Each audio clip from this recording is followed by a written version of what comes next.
अमलेंदु जी मौजूद हैं। आपका भी बहुत बहुत स्वागत है इस कार्यक्रम में।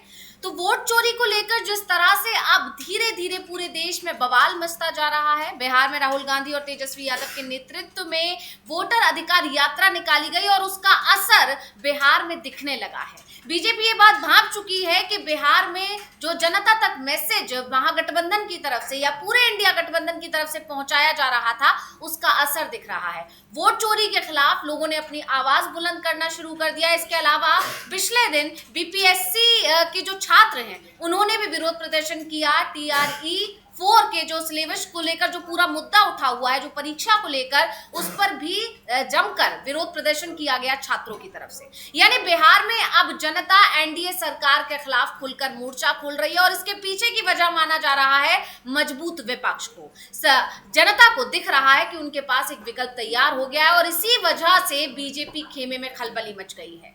ऐसे में जब वोटर अधिकार यात्रा बिहार में समाप्त हुई है, समापन में जिस तरह से पूरा इंडिया गठबंधन एकजुट दिखाई दिया, जिस तरह से राहुल गांधी ने हाइड्रोजन बम फोड़ने का ऐलान किया और इसके बाद शुरू हुई उत्तर प्रदेश में वोटर अधिकार यात्रा। और उत्तर प्रदेश में जैसे ही वोटर अधिकार यात्रा शुरू हुई है, बीजेपी अपने काम पर लग गई है। जिस तरह से राहुल गांधी रायबरेली के दौरे पर है, उनके दौरे में जिस तरह अड़चन पैदा करने की कोशिश की जा रही है, जिस तरह से दिनेश जो मंत्री हैं, यूपी कैबिनेट में मंत्री हैं, योगी के कैबिनेट में मंत्री हैं, उन्होंने धरना प्रदर्शन करके या राहुल गांधी के काफिले को जो रोकने की कोशिश की, इससे ये पता चलता है कि बीजेपी में राहुल गांधी की बढ़ती लोकप्रियता से कितनी बेचैनी बढ़ रही है। लेकिन इन सब के अलावा जो सबसे बड़ी खबर इस वक्त की है वो ये कि अजय राय जो वाराणसी में पीएम मोदी के खिलाफ उम्मीदवार थे लोकसभा चुनाव में, उनको किस तरह से नजरबंद किया गया है, किस तरह से उनकी आवाज दबाने की कोशिश की जा रही है। क्योंकि वोटर अधिकार यात्रा का जो नेतृत्व है, क्योंकि वो कांग्रेस के प्रदेश अध्यक्ष हैं, वो ही कर रहे हैं यूपी में। और जिस तरह से बिहार में इस यात्रा का असर देखा गया, उससे बीजेपी को डर है कि कहीं उत्तर प्रदेश में अभी से 2027 के लिए प्लॉट ना बना ले विपक्ष। और समाजवादी पार्टी और कांग्रेस मिलकर जिस तरह से सरकार के खिलाफ मोर्चा खोले हुए हैं, वोट चोरी के खिलाफ मोर्चा खोले हुए हैं, इससे ये साफ है कि 2027 में जब उत्तर प्रदेश चुनाव होगा, विधानसभा चुनाव होगा, तो इस यात्रा की जो अभी से तैयारियां शुरू कर दी गई है, इस मुद्दे को 2027 तक विपक्ष जोर से उठाएगा। और इसका असर उत्तर प्रदेश पर अगर पड़ा तो आने वाले समय में बीजेपी के लिए मुश्किल होगी और केंद्र पर भी इसका असर पड़ेगा। और यही वजह है कि अभी से ही वोटर अधिकार यात्रा को रोकने की कोशिश की जा रही है, बिल्कुल उस तरह जिस तरह बिहार में की।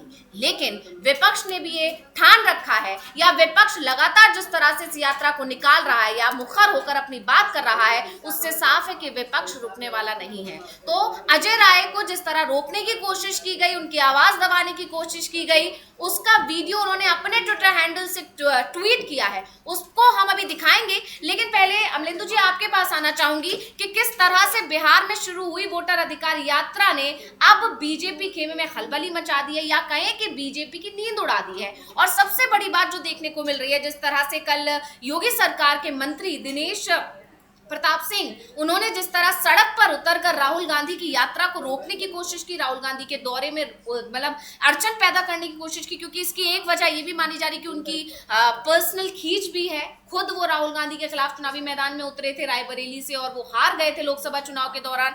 तो ये सारी चीजें मिलकर राहुल गांधी की जो बढ़ती लोकप्रियता है, उससे बीजेपी परेशान है। और ये भी दावे किए जा रहे हैं कि खुद जब से हाइड्रोजन बम फोड़ने का ऐलान राहुल गांधी ने किया है, उससे पीएम मोदी भी परेशान है। क्योंकि ये दावे हैं कि इस बार शायद वाराणसी सीट का भी लेकर कुछ खुलासा कर सकते हैं राहुल। हाँ अंशिता, बिल्कुल वाराणसी सीट को लेकर काफ़ी ज़्यादा बातें हो रही हैं। और जब राहुल गांधी आरा में थे और वहाँ वो कह रहे थे कि हाइड्रोजन बम हम फोड़ेंगे, अगली बार कि मोदी अपना मुंह नहीं दिखा पाएंगे। हाँ।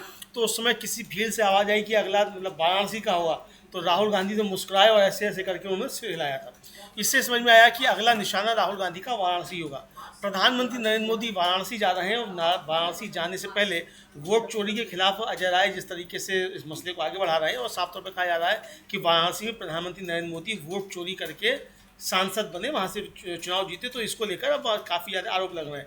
अजय राय को कल रात ही नज़रबंद कर लिया गया है जी। और उनको बाहर नहीं निकलने दिया जा रहा है। अजय राय ने खुद वो वीडियो जारी किया जिसकी आपने जानकारी भी दी, वो भी हम देखेंगे। यहाँ साफ तौर पर समझा जा सकता है अंशतः कि भारतीय जनता पार्टी परेशान इसलिए नजर आ रही है कि राहुल गांधी ने जिस तरीके से वोट चोरी के आरोप लगाए हैं, जनता उसको सच मान रही है और जनता में ये बात पहुँच चुकी है कि ये निश्चित तौर पर वोट चोरी का मसला है।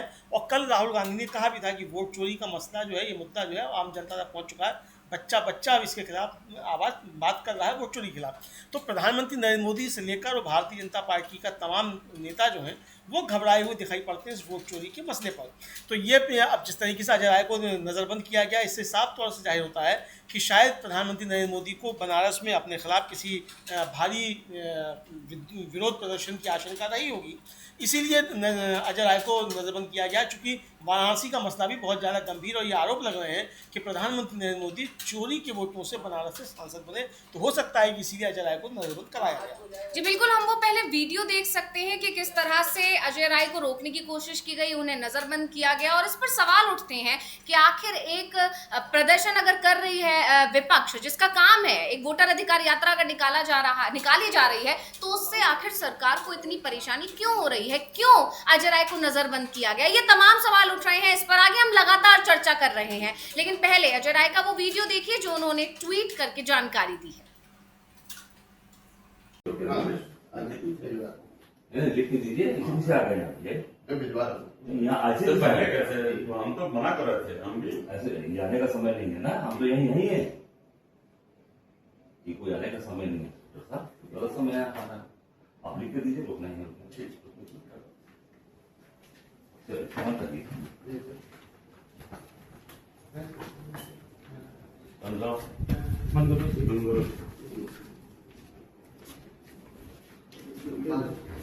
बाहर आओ, तुम्हें करो। ठीक सर, तुरंत ठीक सर, सर भेज सर सर सर घर का है जहां पुलिस पहुंची है और उन्हें नजरबंद किया गया है। यानी साफ तौर से सिर्फ जो वोटर अधिकार यात्रा अजय राय के नेतृत्व में निकाली जा रही है, राहुल गांधी जिसमें शामिल होने के लिए रायबरेली भी पहुंचे हैं, 2 दिन का उनका दौरा है, यानी वोटर अधिकार यात्रा बीजेपी खेमे में खलबली मचा रही है। और लगातार इसकी आशंका पहले से ही जताई जा रही थी। जब बिहार में वोटर अधिकार यात्रा शुरू होने वाली थी, शुरुआत से ही कोशिश पूरी ये थी प्रशासन की कि कैसे भी इस यात्रा को रोका जाए, इस यात्रा में अड़चन पैदा की जाए, विपक्ष की आवाज को दबाया जाए। लेकिन जिस तरह से पूरा इंडिया गठबंधन, पूरा महागठबंधन एकजुट दिखाई दिया, उससे प्रशासन को कहीं ना कहीं जो वो करना चाह रहा था उसमें कामयाबी नहीं मिली। और अब जब उत्तर प्रदेश में ये यात्रा शुरू की गई है, तो इस तरह से रोकने की कोशिश की जा रही है। और इसी को लेकर अजय राय ने जो ट्वीट किया है इस वीडियो के साथ, उन्होंने लिखा है, पुलिस भेजकर हमें रोकना, कार्यकर्ताओं की आवाज दबाना, ये लड़ाई को रोक नहीं पाएगा, ये वोट चोरों को बचा नहीं पाएगा। कांग्रेस का हर बब्बर शेर कार्यकर्ता गली गली गांव गांव से विरोध करेगा और आवाज देगा, मोदी वोट चोरी बंद करो। तो वोट चोरी का नारा लगातार लगाया जा रहा है, वोट चोर गद्दी छोड़ का नारा लगातार लगाया जा रहा है कांग्रेस की तरफ से। आपको याद भी होगा जिस तरह से राहुल गांधी ने अपनी लगभग हर प्रेस कॉन्फ्रेंस में, अपने लगभग हर संबोधन में उन्होंने इस बात का जिक्र किया कि अब जनता के ही मुंह पर नहीं, बिहार के बच्चे बच्चे के मुंह पर वोट चोर गद्दी छोड़ का नारा जो है चढ़ चुका है। और बच्चे भी आकर उनसे कह रहे हैं कि वोट चोर गद्दी छोड़, ये नारा इसको और अच्छे से बुलंद करना है, इसको और आगे बढ़ाना है। और एक दिन वो आएगा जब पूरी दुनिया में ये नारा गूंजेगा।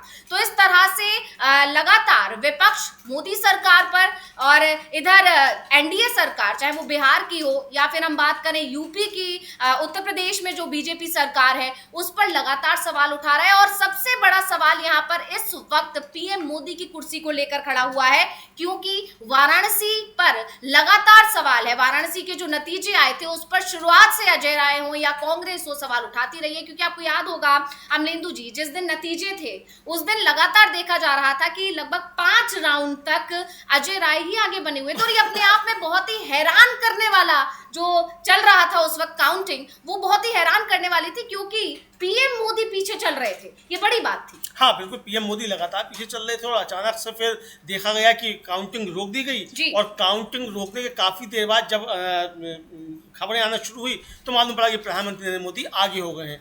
आरोप ये लगाया गया है, साफ तौर पर अजय राय ने ही आरोप लगाया था कि जो वहाँ के डीएम थे कौशल राज शर्मा, उन्होंने घपला किया और उसके एवज में उनको केंद्र में जो है भेज दिया गया है। ये उनका आरोप था अजय राय का। अब ये आरोप सही है गलत है ये हम नहीं जानते, जब कोई जांच होगी तब ये होगा, लेकिन ये आरोप अजय राय का था साफ तौर पर कि वहाँ के जो डीएम थे कौशल राज शर्मा, सीधे सीधे उनका नाम लेकर उन्होंने आरोप लगाया कि उन्होंने गड़बड़ की और उसके बाद प्रधानमंत्री मोदी को जिताया गया। लेकिन यह जीत हार की बात अलग है। जनता ये विश्वास कर रही है कि निश्चित तौर पर कोई ना कोई बहुत बड़ी गड़बड़ी जो है वो हुई है, और ये साफ तौर पर समझा जा सकता है कि इस गड़बड़ी की बदौलत ही प्रधानमंत्री नरेंद्र मोदी जो हैं वो जीत कर पहुंचे हैं संसद में और उसके बाद वो प्रधानमंत्री बने हैं। अगर वो बनारस से ही चुनाव हार गए होते तो वो प्रधानमंत्री बन ही नहीं पाते। तो आखिरी समय में ये मैनेज किया गया है, ये साफ तौर पे समझा जा रहा है और जनता को भी यही समझ में आ रहा है। और आज जिस तरीके से अजय राय की नज़रबंदी की गई है, कल रात से उनको नज़रबंद किया गया है, क्योंकि प्रधानमंत्री नरेंद्र मोदी आज वाराणसी में हैं और जिस समय हम लोग चर्चा कर रहे हैं उस समय वो मॉरिशस के जो प्रधानमंत्री हैं राम गुलाम, उनके साथ द्विपक्षीय वार्ता कर रहे हैं वाराणसी में। तो ये साफ तौर पर समझा जा सकता है कि इसीलिए गिरफ्तारी कराई गई ताकि अजय राय या उनके समर्थक जो है कोई विरोध प्रदर्शन ना कर पाएँ, वोट छोड़ गद्दी छोड़ के नारे जो हैं एक विदेशी मेहमान के सामने ना लगे बनारस में प्रधानमंत्री को लेकर, शायद इसलिए गिरफ्तारियां कराई गई, नजरबंदी कराई गई। जी बिल्कुल, और ये गौर करने वाली बात है अमलेंदु जी की एक दिन पहले राहुल गांधी के सामने खुद योगी कैबिनेट के मंत्री को सड़क पर उतर कर प्रदर्शन करना पड़ा। ये अपने आप में बताता है कि सिर्फ छोटे मोटे कार्यकर्ता ही नहीं बल्कि मंत्री भी अब राहुल गांधी के विरोध में उतर आए हैं। और इससे ये साफ है कि राहुल गांधी की लोकप्रियता बीजेपी खेमे को परेशान कर रही है। राहुल गांधी की बढ़ती लोकप्रियता से बीजेपी को अब खौफ है, बीजेपी को अब डर है, और इसीलिए पूरी की पूरी बीजेपी राहुल गांधी के खिलाफ मैदान में सड़क पर उतरने को मजबूर हो गई है कह सकते हैं। और इसीलिए राहुल गांधी की यात्रा में लगातार अड़चनें पैदा की जा रही हैं। अगर बात करें बिहार वोटर अधिकार यात्रा की, जो अभी कुछ ही दिन पहले समाप्त हुई है, और उसमें भी लगभग हर पैतरा अपनाया गया। उनके हेलीपैड को जो जगह दी गई थी हेलीपैड के लिए, उनके हेलीकॉप्टर को उतरने के लिए, उसको आखिरी वक्त पर पहले रद्द किया गया, फिर उसे दोबारा से अनुमति दे दी गई। उसके बाद विश्राम गृह को लेकर अनुमति रद्द की गई। इसके बाद कहा गया कि उनकी सुरक्षा को खतरा है।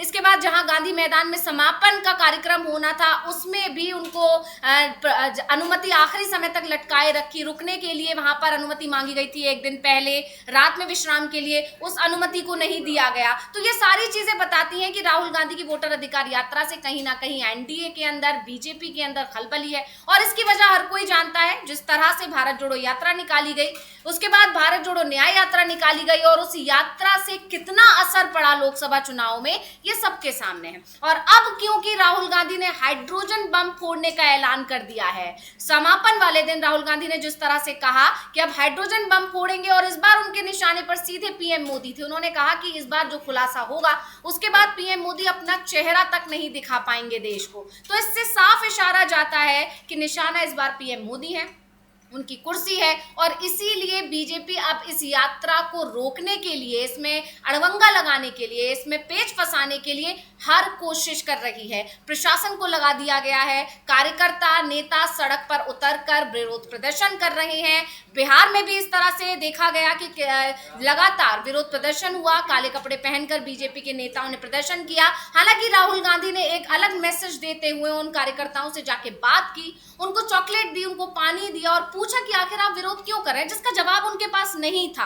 तो इससे साफ है कि सिर्फ आला कमान के इशारे पर बीजेपी कार्यकर्ता को काम करना पड़ रहा है, लेकिन उनके पास भी वजह नहीं है कि वो राहुल गांधी का विरोध क्यों कर रहे हैं। क्योंकि राहुल गांधी आम जनता की आवाज उठा रहे हैं और वोटर अधिकार यात्रा निकालकर वोट चोरी जो देश में हो रही है, जो वोटर्स का अधिकार छीना जा रहा है, खासकर एसआईआर प्रक्रिया लाकर जो अधिकार छीना जा रहा है, उससे एक तरह से जागरूक करने के लिए यात्रा निकाली जा रही है। और ये बात खुद एनडीए के लोग भी मान रहे हैं। उपेंद्र कुशवाहा का जो बयान आया पिछले दिनों यात्रा के समापन के बाद, वो अपने आप में बहुत महत्वपूर्ण है। एनडीए के सहयोगी हैं उपेंद्र कुशवाहा, और उन्होंने कहा कि राहुल गांधी की वोटर अधिकार यात्रा कांग्रेस के लिए काफी महत्वपूर्ण है। राहुल गांधी की लोकप्रियता इससे जरूर बढ़ेगी, बिहार में कांग्रेस मजबूत होगी। और यही सारी वजह है कि अभी बीजेपी राहुल गांधी से कहीं ना कहीं बहुत ज्यादा टेंशन में है राहुल गांधी की बढ़ती लोकप्रियता से। और जिस तरह से राहुल गांधी अब इस रणनीति के साथ आगे बढ़ रहे हैं कि अब हर राज्य में उनको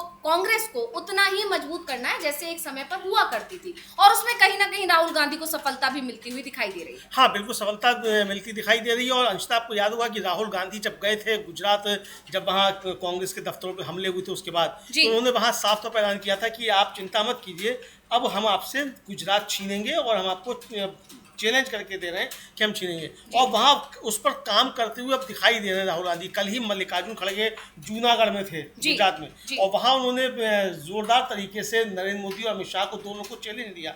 और उन्होंने ये कहा कि मल्लिकार्जुन खड़गे ने कि भाई गुजरात ने हमको महात्मा गांधी और सरदार पटेल दिए, लेकिन आपने हमको 2 नए गुजराती दे दिए हैं जो संविधान को ख़त्म करना चाहते हैं, लोकतंत्र को ख़त्म करना चाहते हैं। तो बहुत तगड़ा तरीके से कल मल्लिकार्जुन खड़गे ने गुजरात से जाकर नरेंद्र मोदी और अमित शाह को चुनौती दी, एक तरीके से कहा जाता है। तो यानी राहुल गांधी हर मोर्चे पर काम कर रहे हैं। इधर जिस तरीके से वोट चोरी को लेकर आरोप लग रहे हैं, अब ये वोट चोरी के आरोप अंशिता पहुंच गए हैं उपराष्ट्रपति पद के चुनाव तक। बिल्कुल। और कहा यह जा रहा है कि 12 सांसद एनडीए के, उन्होंने क्रॉस वोटिंग की और वो वोट चोरी जो है करके 15 वोट जो थे वो निरस्त कर दिए गए इंडिया गठबंधन के। आखिर यहाँ वोट कैसे निरस्त होता है, क्या आधार होता है, ये नहीं बताया गया कि वोट निरस्त क्यों किया गया। जबकि कोई वोट निरस्त किया जाता है तो उसका बताया जाता है कि भाई इस व्यक्ति ने एक जो था वो दोनों को लिख दिया, या क्या किया, किसने किया। आप भले ये मत बताइए ये वोट किसके थे, लेकिन ये बताना पड़ेगा कि ये वोट निरस्त क्यों किए गए, लेकिन ये जानकारी नहीं दी गई। तो इसको लेकर जो आम आदमी पार्टी के सांसद हैं संदीप पाठक, उनका साफ तौर पर कहना है कि 12 एनडीए के सांसदों ने क्रॉस वोटिंग की। और इसके बाद अंशतः लगातार ये सवाल उठ रहा है कि आखिर ये क्रॉस वोटिंग का मसला उठा कैसे, और ये वोट जो निरस्त किए गए 15 वोट, सबसे ज़्यादा शंका इसको लेकर उठ रही है कि आखिर ये निरस्त वोटों का मसला क्या है। ये बताया जाना चाहिए कि ये 15 वोट कैसे निरस्त किए गए। क्या कोई अनिल मसीह जो था वो उपराष्ट्रपति पद के चुनाव में भी बैठ गया था? ये सवाल लगातार उठाएं। तो ये मसला काफ़ी बड़ा होता चला जा रहा है। वोट चोरी का मसला अब पूरे देश भर में देखा जाए तो इसको लेकर बातें उठ रही हैं। समाजवादी पार्टी के सांसद हैं वीरेंद्र सिंह, और उन्होंने भी अंशतः इसको लेकर अपनी बात रखी है। और उनका साफ तौर पर कहना है कि एनडीए गठबंधन के सभी साथी या तो वॉकआउट कर गए थे या इनके साथ खड़े नजर नहीं आए। इंडिया गठबंधन की अपनी कामयाबी है। हम जो थे, हमें 315 वोट गिन रहे थे, अपने 15 वोट अवैध घोषित कर दिए गए। हमारे लोगों ने कहा क्रॉस वोटिंग की, इसका मतलब क्रॉस वोटिंग एनडीए के लोगों ने की, और उसे छिपाने के लिए जो है वहाँ कोई अनिल मसीह बैठा हुआ था। इसका मतलब ये हम लोग सुन भी सकते हैं कि वीरेंद्र सिंह क्या। बिल्कुल, हम वीरेंद्र सिंह को सुनना चाहेंगे क्या कुछ कहा है उन्होंने, और कैसे उपराष्ट्रपति चुनाव के नतीजे आने के बाद ये कहा जा रहा है कि बीजेपी जीत भले ही गई है, यानी एनडीए जीत भले ही गया है, लेकिन असल में ये जीत नैतिकता के आधार पर नहीं है। तो ऐसा क्यों कहा जा रहा है, इस पर आगे लगातार हम चर्चा करेंगे, लेकिन पहले वीरेंद्र सिंह को सुनते हैं। थे वीरेंद्र सिंह को किस तरह से उपराष्ट्रपति चुनाव को लेकर जो कहानियां बनाई जा रही है एनडीए की तरफ से कि इंडिया गठबंधन में सेंध लगी है, क्रॉस वोटिंग इंडिया गठबंधन के सांसदों ने की है, लेकिन असल में जो खबर अंदर से आ रही है वो ये कि इंडिया गठबंधन के अंदर किसी तरह की कोई सेंध नहीं लगी है। लगातार इंडिया गठबंधन के नेताओं का, कांग्रेस के नेताओं का ये बयान आ रहा है कि हमारे जो है खेमे में या इंडिया गठबंधन में किसी तरह की क्रॉस वोटिंग नहीं हुई है, बल्कि कहीं ना कहीं खबर ये है कि एनडीए के अंदर कुछ वोट्स इधर से उधर हो गए हैं, और इसी से बीजेपी को लेकर ये कहा जा रहा है कि जीत भले ही गई है बीजेपी, लेकिन असल में वो जीत नहीं है। और इसकी एक बड़ी वजह ये भी है कि 2022 या उससे पहले चुनाव जब हुए उसके आधार पर अगर देखा जाए 2017, 2022, तो उस आधार पर इस बार जो चुनाव हुए हैं और उसके जो नतीजे आए हैं उससे साफ है कि एनडीए की स्थिति कमजोर दिखाई दे रही है और विपक्ष मजबूत होता दिखाई दे रहा है। हाँ, बिल्कुल विपक्ष मजबूत होता हुआ दिखाई पड़ रहा है, और यही परेशानी अंशतः समझी जा सकती है। हम लोग लगातार चर्चा कर रहे थे कि प्रधानमंत्री नरेंद्र मोदी खुद जो थे काफी ज्यादा घबराए हुए थे। इसका मतलब अंशतः अगर इंडिया गठबंधन ने और थोड़ा जोर लगाया होता तो एनडीए के काफ़ी नुकसान एनडीए को पहुंचाया जा सकता था। चूँकि ये जिस तरीके से वोट निरस्त किए गए हैं, इसको लेकर बहुत ज़्यादा सवाल उठ रहे हैं, और अब तो साफ तौर पे आ रहा है कि एनडीए के सांसदों ने क्रॉस वोटिंग की है। तो अब अगर एनडीए के सांसद क्रॉस वोटिंग कर रहे हैं तो सीधे सीधे ये प्रधानमंत्री नरेंद्र मोदी की सत्ता को चुनौती एक तरीके से एनडीए में मिलना शुरू हो गई है। उनका डर जो है वो एनडीए में ख़त्म होना शुरू हो गया। इसको इस तरीके से समझा जा सकता है। चूँकि ये प्रतिष्ठा का प्रश्न जो था वो बना हुआ था नरेंद्र मोदी के लिए चुनाव, और नरेंद्र मोदी खुद पूरे दिन भर जो थे वो बैठे थे सांसदों के साथ, और सबसे पीछे जो थे सीट पर बैठे रहे थे। एक तरह से कहा जाए कि सबको गिन रहे थे कौन आया कौन नहीं आया, इस तरीके से। तो इसमें इसका मतलब ये है कि प्रधानमंत्री नरेंद्र मोदी काफ़ी एक तरह से देखा जाए तो उनको शिकस्त मिली है। जीत भले ही हुई हो, लेकिन अगर एनडीए में दरार लगी है और एनडीए की तरफ से क्रॉस वोटिंग हुई है तो ये भारतीय जनता पार्टी के लिए चिंता का सबब होना चाहिए। जी बिल्कुल, आपने क्योंकि बीजेपी कार्यशाला का जिक्र यहाँ पर किया है और उसका फोटो दिन भर पूरे मीडिया चैनल्स पर जो है एक तरह से तैरता हुआ दिखाई दिया था। हर जगह ये बात चल रही थी कि पीएम मोदी आखिरी पंक्ति में बैठे हुए दिखाई दिए, लेकिन उस जो आखिरी पंक्ति में बैठने के पीछे की जो वजह निकल कर आ रही है वो सबके सामने है कि किस तरह से बीजेपी के अंदर भी अब मोदी और शाह के नेतृत्व पर सवाल उठने लगे हैं, असंतुष्ट होने लगे हैं वहां के सांसद, बीजेपी के नेता, कार्यकर्ता। और शायद यही वजह है कि उनको मनाने के लिए पीएम मोदी ने आखिरी पंक्ति चुनी, जिससे वो एक मैसेज देने की कोशिश कर सके कि जो तानाशाही के जो आरोप उन पर लग रहे हैं असल में वो आरोप गलत है और वो उनमें से ही एक है। उनके अंदर कोई तानाशाही वाला रवैया नहीं है, ना नेतृत्व के जो एक तरह से कह सकते हैं नेतृत्व की आड़ में जो अपनी मनमर्जी चला रहे हैं वो रवैया उनका नहीं है। ये एक मैसेज बीजेपी सांसदों को साधने के लिए देने की कोशिश की गई, ये बड़ी वजह रही, जो जानकारों का मानना है, जो राजनीतिक विश्लेषकों का कहना है। इस वजह से पीएम मोदी उस दिन आखिरी पंक्ति में बैठे रहे और आप सभी जानते हैं और अमलेंदु जी हम लोग इस पर लगातार चर्चा भी करते हैं, लगातार विपक्ष भी कहता है कि पीएम मोदी मौके के हिसाब से किस तरह से फोटो खिंचाना जानते हैं, ये उनसे बेहतर कोई नहीं जानता है। तो ये सारी चीजें यहाँ पर देखी जा रही है और लगातार उपराष्ट्रपति चुनाव से पहले ये दावे किए जा रहे थे कि सिर्फ एनडीए सांसदों के अंदर ही असंतोष नहीं है बीजेपी में मोदी और शाह के नेतृत्व को लेकर, बल्कि अब बीजेपी के सांसद भी नाराज होने लगे और बीजेपी के सांसदों की नाराजगी इतनी ज्यादा बढ़ रही थी कि आखिरी वक्त पर पीएम मोदी ने जो एनडीए सांसदों का डिनर बुलाया था अपने आवास पर 8 सितंबर की रात को, उसे रद्द किया गया। हालांकि इसके लिए हवाला दिया गया बाढ़ का जो उत्तर भारत में आई हुई है, लेकिन सवाल ये उठता है कि जो बाढ़ आई है क्या सिर्फ 8 सितंबर के डिनर के लिए आई थी? 2 दिन की जो कार्यशाला बुलाई गई थी बीजेपी सांसदों की, क्या उसके लिए वो बाढ़ नहीं थी? तो ये बहुत बड़ा सवाल है और इससे पता चलता है कि बीजेपी के अंदर की जो खींचतान है उसे साधना ज्यादा जरूरी लगा उस वक्त और इसीलिए पूरा फोकस बीजेपी सांसदों पर किया गया, क्योंकि डर एनडीए के सांसदों से ज्यादा बीजेपी सांसदों का छिटकने का लग रहा था। और अगर बीजेपी सांसद छिटक जाते तो उपराष्ट्रपति चुनाव में एनडीए की हार लगभग तय थी, मतलब होना लगभग तय माना जा रहा था और उसी को साधने के लिए कार्यशाला बुलाई गई और उस कार्यशाला को इतना महत्वपूर्ण दिखाया गया कि बीजेपी के अंदर सब कुछ ठीक है। दिन भर उस पर चर्चा चलती रही थी, आपको याद होगा अमलेंदु जी, पूरे दिन उसी कार्यशाला का जिक्र रहा, जबकि वो बीजेपी सांसदों की कार्यशाला थी, उसको इतना वेटेज देना कोई बहुत ज्यादा जरूरी नहीं था। तो ये साफ है कि वोट चोरी को लेकर अब उपराष्ट्रपति चुनाव में भी आरोप लगने शुरू हो गए हैं और इसी वजह से बीजेपी बुरी तरह घिरी हुई है। वहीं इस सब को लेकर टीएमसी के जो सांसद अभिषेक बनर्जी, उन्होंने भी निशाना साधा और उनके बयान को आगे बढ़ाते हुए पवन खेड़ा, कांग्रेस के जो नेता हैं, उन्होंने भी एक तरह से उनके बयान पर सहमति जताई है। तो पहले हम पवन खेड़ा को सुनते हैं, क्या कुछ बोला उन्होंने।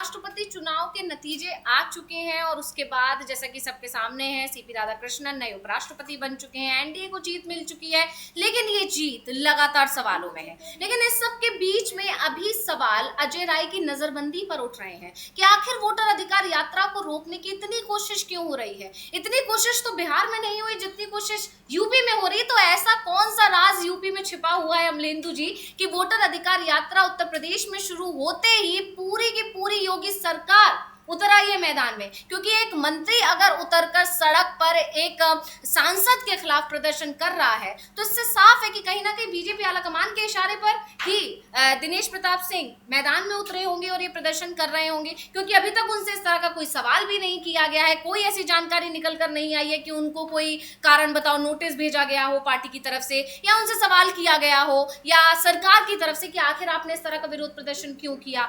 वहीं दूसरी तरफ ये प्रदर्शन सिर्फ एक ही जगह नहीं हुआ और भी तमाम तस्वीरें, वीडियो सामने आए थे जिसमें देखा जा सकता था कि प्रियंका गांधी और राहुल गांधी पर तमाम तरह के गंभीर आरोप लगाए गए, पोस्टर्स छापे गए, पोस्टर्स लेकर विरोध प्रदर्शन करते दिखाई दिए। राहुल गांधी की गाड़ियों को रोकने की कोशिश की गई, उनके काफिले को रोकने की कोशिश की।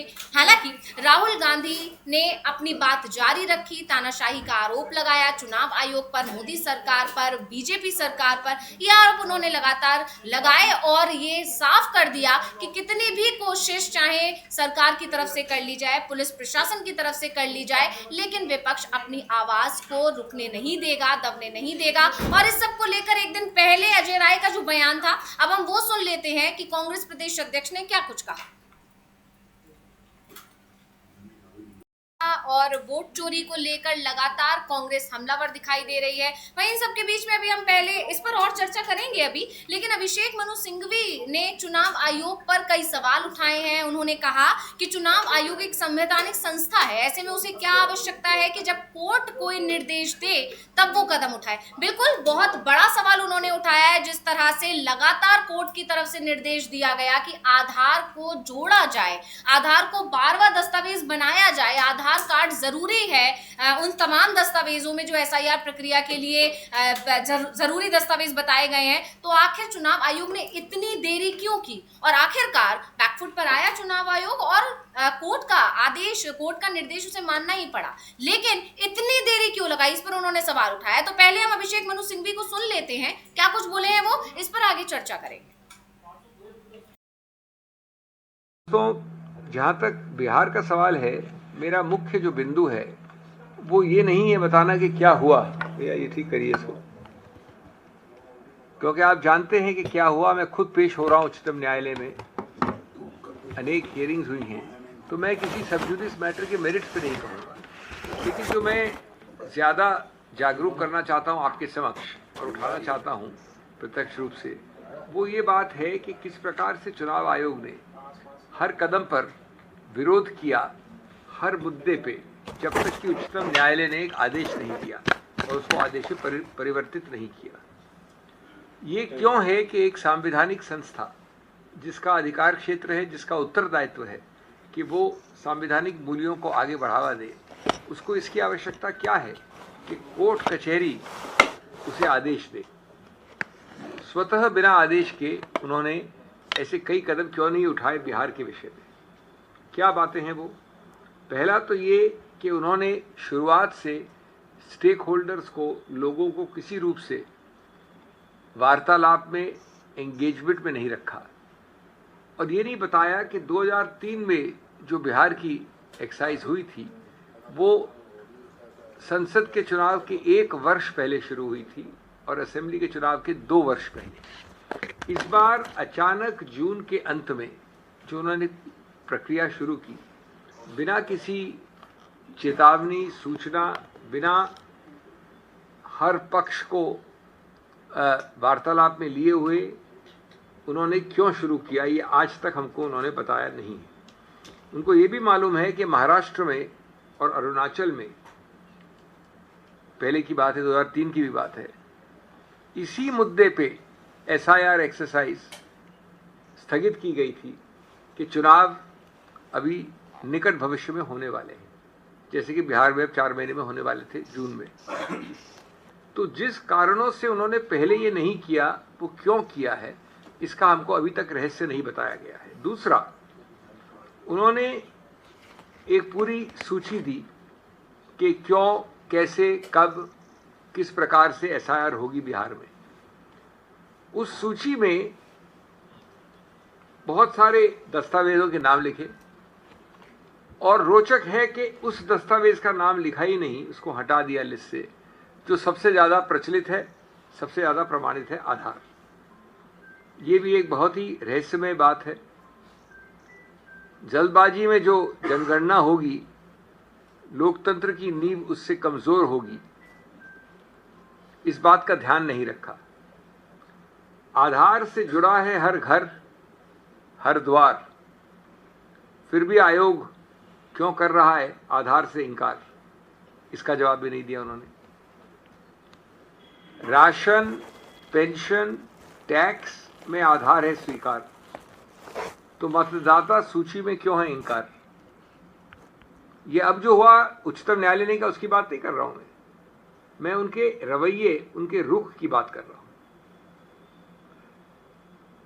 तीसरा बिंदु यह है कि जब 65 लाख वोटर प्रस्तावित हटाए गए, तो उस वक्त उन्होंने कोई कारण नहीं दिया, और उच्चतम न्यायालय ने आदेश दिया, 4 आदेश उच्चतम न्यायालय के, 10 जुलाई 14 अगस्त, 22 अगस्त और अभी हाल का 8 सितंबर, जैसा मैंने कहा मैं भी उसका अगुवाई कर रहा हूँ।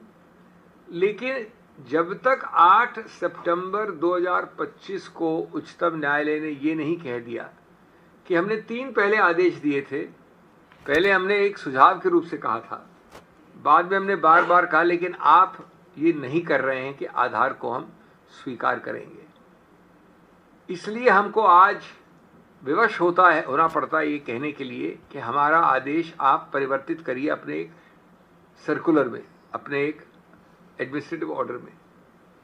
ये उन्होंने कहा है 8/9 को। ये दुर्भाग्य की बात है। हम उच्चतम न्यायालय की बात नहीं करें, क्या उन्होंने कहा, उनका तो कहना बाध्य है, कोई विकल्प नहीं रहता उसके बाद। लेकिन आपने अपने आप क्यों नहीं किया? जून से जुलाई से कम 3 आदेश हो गए हैं, आपने क्यों नहीं किया? ये मूल मुद्दा है। उल्टा ये बड़ी एक दुर्भाग्यपूर्ण स्थिति प्रसंग बाहर आया कि उच्चतम न्यायालय के 3 आदेश के बाद, आखिरी वाला 8 सितंबर के, उसके पहले 22 अगस्त और 14 अगस्त के हैं, जब कुछ इलेक्टोरल ऑफिसर्स ने आधार स्वीकार किया तो उनको शो कॉज नोटिस हो गया। ये बात नहीं है उच्चतम न्यायालय के आदेशों की जिसमें आपका कोई भी ऑप्शन नहीं है, ये बात है आपके स्वतः सुशासन की, स्वतः एक संवैधानिक संरक्षक के रूप में अपना उत्तरदायित्व निभाने की। को हम सुन रहे थे, उन्होंने बाकायदा वही सवाल उठाए हैं जो लगातार विपक्ष की तरफ से उठाए जा रहे हैं। और ये बड़ा सवाल उठा जब चुनाव आयोग की तरफ से आदेश दिया गया बिहार में कि अब आधार कार्ड को भी शामिल किया जाए, जबकि ये कोई पहली बार नहीं है। जब से इस मामले में सुनवाई शुरू हुई है, एसआईआर का ये मामला सुप्रीम कोर्ट पहुंचा, तमाम याचिकाएं लगाई गई, उसमें से अभिषेक मनु सिंघवी की भी दलीलें हम लोगों ने कई बार सुनी, इस पर हमने चर्चा भी की। और ये सवाल उठ रहा था कि आखिर चुनाव आयोग सुप्रीम कोर्ट के निर्देश क्यों नहीं मान रहा है, क्योंकि पहली ही सुनवाई से आधार कार्ड को लेकर सुप्रीम कोर्ट की तरफ से निर्देश दे दिए गए थे कि आधार कार्ड को इसमें शामिल किया जाना चाहिए। हालांकि चुनाव आयोग की तरफ से इस पर दलील दी गई थी कि आधार कार्ड जाली भी बन जाते हैं, जबकि जो निवास प्रमाण पत्र हैं वो जाली नहीं बन सकते, जब सुप्रीम कोर्ट की तरफ से सवाल किया गया था। लेकिन अमलेंदु जी, उसके बाद जो झड़ी लगी थी, निवास प्रमाण पत्र जाली जो निकल कर आए थे बिहार से, एक के बाद एक तमाम अलग अलग नामों के, और इसमें कई अजीब नाम, जानवरों के नाम पर, मोटरसाइकिल के नाम पर, तो इससे चुनाव आयोग की दलीलों पर एक बार सवाल उठ गए थे, चुनाव आयोग पर सवाल उठ गए थे। बावजूद इसके चुनाव आयोग ने आधार कार्ड को शामिल नहीं किया था दस्तावेजों में। लेकिन अब खबर आई है कि चुनाव आयोग ने 12वें दस्तावेज के रूप में आधार कार्ड को मान्यता दे दी है और अब आधार कार्ड को शामिल किया गया। तो आखिरकार जब ये बात पूरी करनी ही थी तो फिर इतना लंबा समय क्यों लिया गया? और अब जैसे कि बहुत ज्यादा समय नहीं बचा है, जल्द ही चुनाव होने वाले हैं बिहार में, किसी भी वक्त अगले महीने तक चुनाव की तारीखों का ऐलान हो सकता है।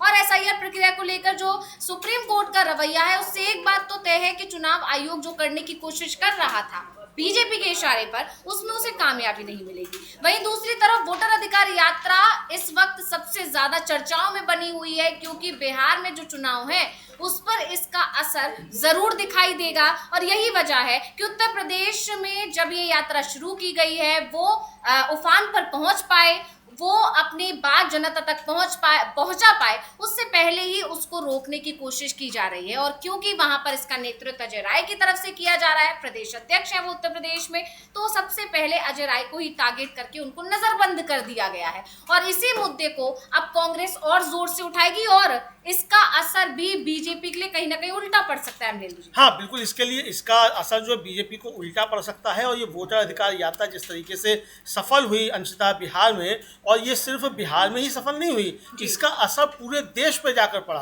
और इसकी वजह से जनता जागरूक हुई। और इसी का नतीजा ये निकल रहा है कि कल जैसे ही अजय राय ने घोषणा की कि कल नारा लगेगा जब प्रधानमंत्री नरेंद्र मोदी वाराणसी आएंगे, वोट छोड़ गद्दी छोड़, तो उनको गिरफ्तार कर, मतलब उनको नजरबंद कल से ही करवा दिया गया, ताकि वाराणसी में नारा ना लगने पाए वोट छोड़ गद्दी छोड़। लेकिन सवाल ये कि अगर जनता जागरूक हो जाती है, जनता किसी मसले पर सड़क पर आ जाती है, तो क्या फिर ये बातें रोकी जा सकती हैं? क्या नारे इस तरीके से रोके जा सकते हैं। बिहार में कांग्रेस के विधायक दल के नेता हैं शकील अहमद खान, उन्होंने भी ये अपनी बात रखते हुए कहा है कि जो बिहार में वोटर यात्रा निकली, इस मतलब वोटर अधिकार यात्रा, इससे जनता के बीच संदेश गया कि वोट चोरी हो रही है और उनके अधिकारों के साथ छेड़छाड़ हो रही है।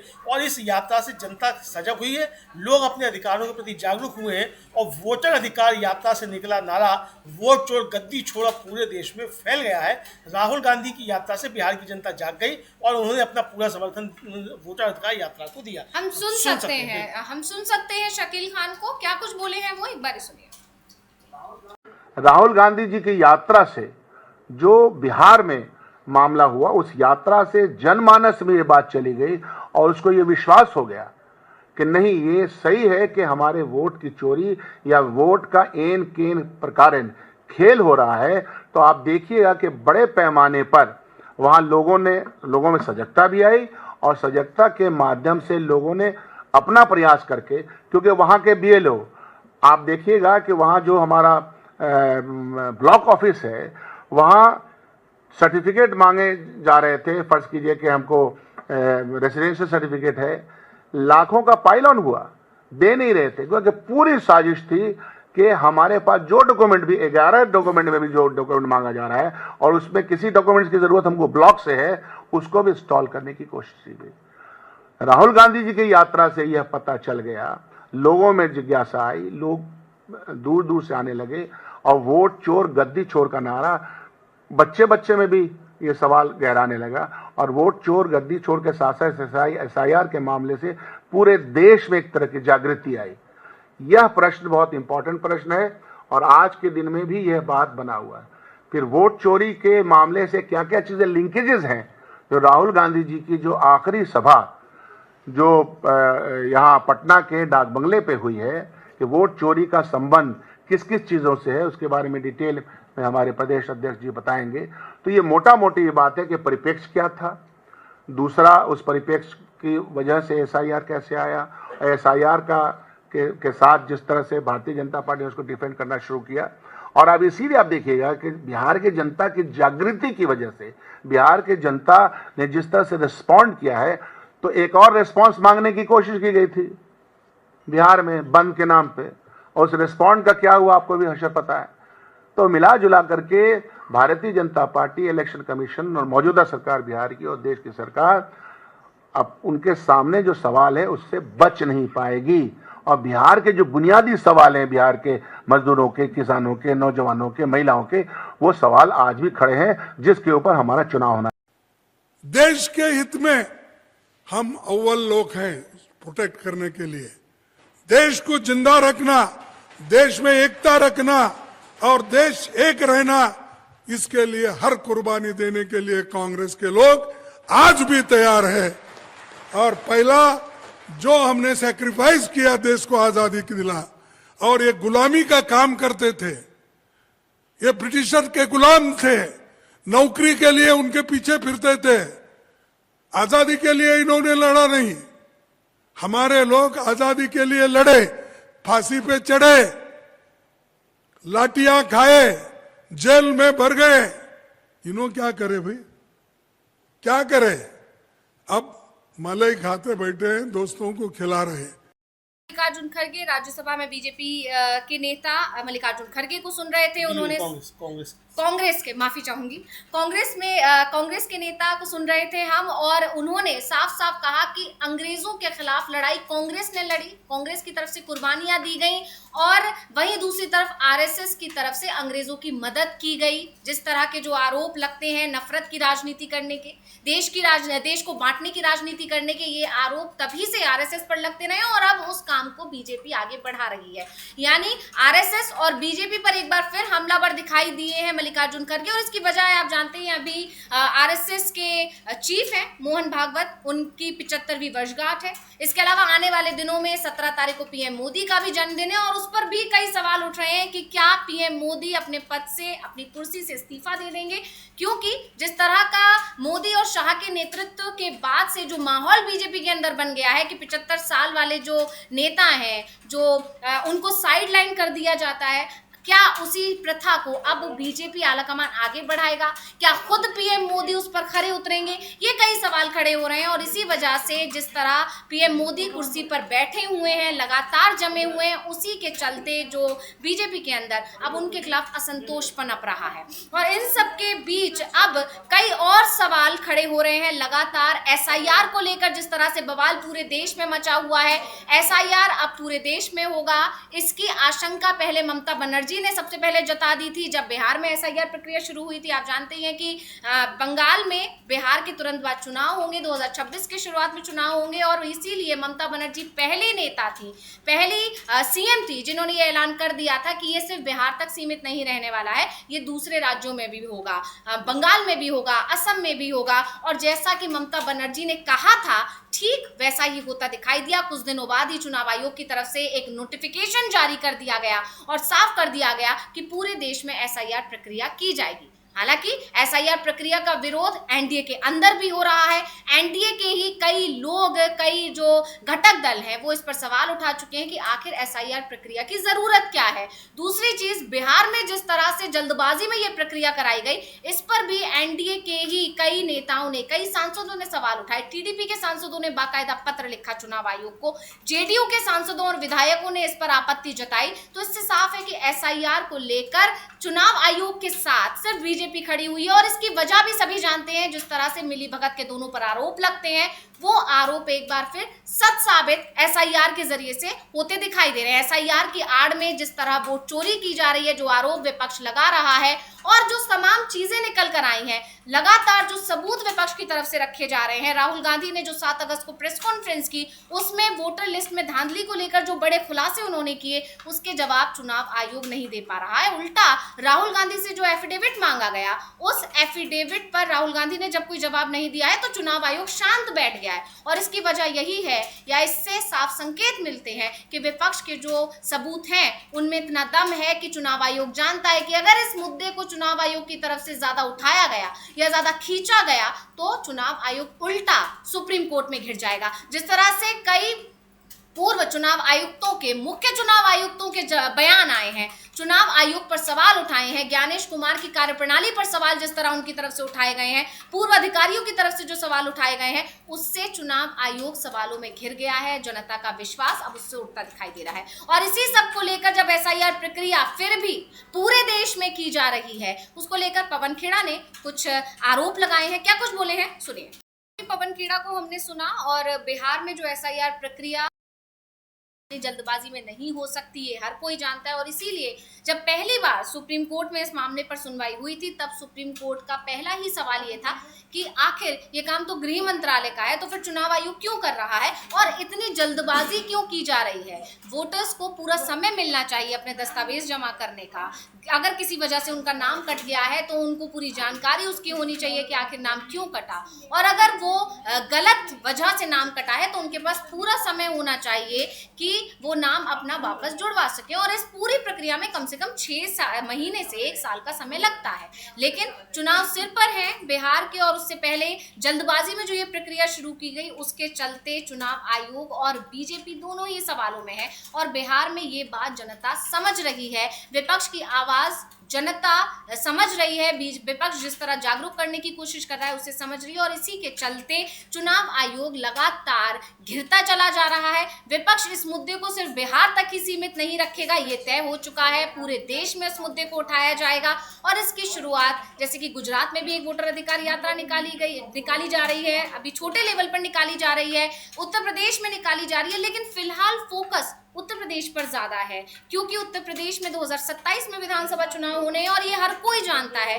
कि यूपी की सियासत, यूपी के नतीजे तय करते हैं कि केंद्र में अगले आने वाले चुनावों में, लोकसभा चुनावों में क्या होने वाला है। इसलिए बीजेपी का पूरा फोकस बिहार के बाद अगर किसी राज्य पर है तो वो उत्तर प्रदेश पर ज्यादा है। उत्तर प्रदेश उसके लिए बहुत ज्यादा जरूरी है। और इसीलिए वहां पर, क्योंकि वाराणसी संसदीय क्षेत्र है पीएम मोदी का, पीएम मोदी पर अगर सवाल उठे तो पूरी की पूरी बीजेपी पर सवाल उठ रहे हैं। पीएम मोदी की कुर्सी पर अगर खतरा मंडरा रहा है तो बीजेपी के लिए आने वाले दिनों में बहुत ज्यादा मुश्किल बढ़ने वाली है। इसीलिए इस यात्रा को यूपी में शुरू ढंग से नहीं होने दिया जा रहा है, राहुल गांधी का विरोध किया जा रहा है। और बड़ी बात यह है कि खुद मंत्री उतरकर राहुल गांधी का विरोध कर कर रहे हैं। तो इससे पता चलता है कि राहुल गांधी का जो नेतृत्व है उससे बीजेपी के अंदर कितनी बौखलाहट है, कितनी चिंता है और कितनी टेंशन है इसको लेकर। वहीं दूसरी तरफ पड़ोसी मुल्क नेपाल में जिस तरह से बवाल मचा हुआ है, सेना के हवाले अब देश हो चुका है, उसके बीच में अब ओली का जो पत्र, खुला पत्र जो भारत के लिए लिखा गया है और उसमें सीधे सीधे आरोप ये लगाया गया है, साफ तौर पर उन्होंने लिखा है कि अगर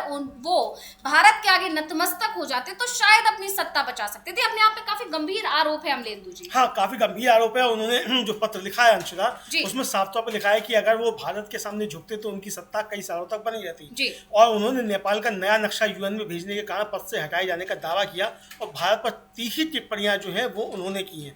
और ओली ने जो लिखा है उनके उसका जो अंश है वो एक पढ़ के हम सुना देते हैं कि उसके पत्र में क्या है। आंदोलन का वह दूसरा दिन जितना विनाशकारी हो गया, मेरा मानना है कि यह आपके कोमल हाथों से नहीं हुआ था। ये पत्र उन्होंने वहाँ की जो जेनजी है जो आंदोलन करते हैं उनके नाम लिखा था। मासूम चेहरा दिखाकर गलत राजनीति करने की कोशिश की जा रही है अपनी भावनाओं पर खेलकर। देश में महत्वपूर्ण रिकॉर्ड वाले फायर ऑफिस लगाने, कैदियों को जेल से छोड़ने जैसी गतिविधियां एक जैसी नहीं रही हैं। इन सबके पीछे गहरी साजिश छिपी है।